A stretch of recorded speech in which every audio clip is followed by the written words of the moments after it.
नमस्कार साथियों, Ayush competition classes में आप सबका स्वागत है।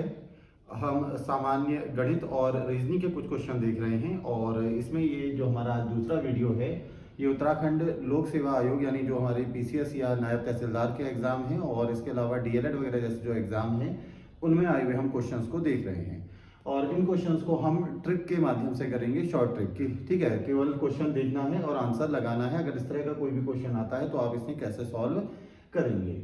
तो पहला क्वेश्चन तो ये है √6 plus √6 plus √6 plus up to infinitive यानी अनंत तक, इन्फिनेटिव तक ये वैल्यू जाएगी। तो यहाँ प्रश्न को आपको पहचानना है कि बीच में प्लस का साइन होगा। तो ये जो पहला क्वेश्चन है ये पिछली बार उत्तराखंड डीएलएड की प्रवेश परीक्षा में पूछा गया था। तो यहाँ इस क्वेश्चन को करने का तरीका क्या है कि जो भी हमें संख्या दी गई है इस संख्या के हम क्या करेंगे, फैक्टर करेंगे, गुणनखंड करेंगे। ठीक, तो यहाँ पर अगर हम 6 लिखते हैं तो 6 के फैक्टर होते हैं 3 2 जा 6 और ऐसे फैक्टर करने हैं कि इन दोनों का जो डिफरेंस है वो क्या आएगा, 1 आएगा। ठीक है, तो सबसे पहले जो संख्या है हमें क्वेश्चन पहचानना है, प्लस का साइन होना चाहिए या माइनस का साइन होगा और कहाँ तक जाएगी ये सीरीज, इन्फिनेटिव तक यह सीरीज जाएगी। इसके बाद जो संख्या दी गई है उसके हमें फैक्टर करने हैं और फैक्टर इस प्रकार से करने हैं कि दोनों संख्याओं का जो डिफरेंस है वो क्या होना चाहिए, 1 होना चाहिए। इसके बाद हम बीच में साइन लिखेंगे, प्लस है या माइनस है। अगर प्लस साइन है तो आंसर हमेशा बड़ी वैल्यू होगी और अगर माइनस होता है तो छोटी वैल्यू होगी। तो यहाँ पर प्लस लिखा हुआ है तो इस क्वेश्चन का आंसर कितना बना, 3। ठीक है, तो पहला क्वेश्चन शॉर्ट ट्रिक के माध्यम से हम कैसे करेंगे और आंसर कैसे आया।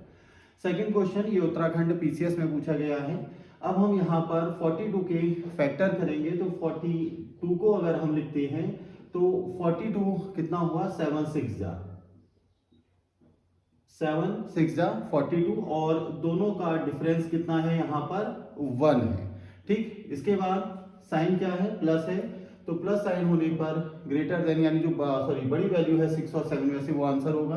तो बड़ी वैल्यू है यहाँ पर 7। ठीक है, तो इसका आंसर कितना हो गया, 7।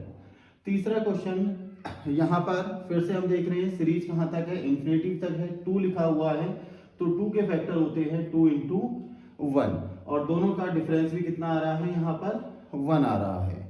क्लियर हो गया। अब यहाँ पर क्योंकि साइन माइनस है तो वैल्यू क्या हो जाएगा, छोटी वाली। ठीक है, तो छोटी वाली वैल्यू को आप आंसर लगाएंगे, इसका आंसर बनेगा 1।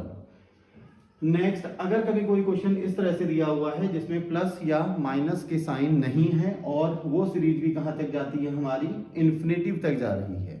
ठीक है, तो इस तरह के क्वेश्चन को सॉल्व करने का तरीका क्या है कि जो भी वैल्यू अंदर दी हुई हो वही आंसर होगा। ठीक है, तो इसमें अंदर क्या लिखा हुआ है, 7 लिखा हुआ है, तो इस क्वेश्चन का आंसर भी क्या बनेगा, 7 बनेगा।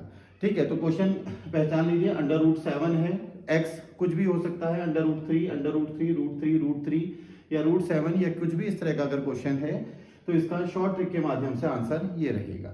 नेक्स्ट यहाँ पर क्वेश्चन दिया हुआ है √3 इस तरह से एक सीरीज चल रही है लेकिन ये इन्फिनेटिव तक नहीं है, अनंत तक नहीं है।